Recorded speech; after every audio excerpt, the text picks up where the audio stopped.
came out here about 3 p.m. this afternoon. Had to come into work early this morning so I could get off early enough to be out here. And by the time the game launches tonight at midnight, I'll be out here roughly about 9 hours.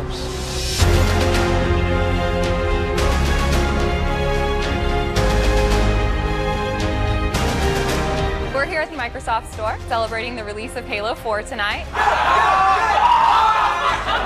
We have the developers of 343 Industries and Certain Affinity on site signing autographs. We also have Rooster Teeth here signing autographs.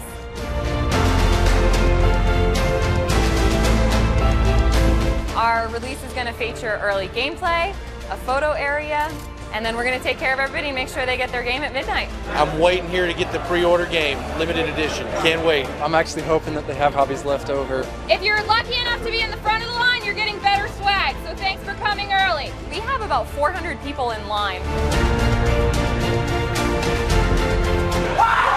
The game looks amazing. They wanted to take it to the next level, and they really did.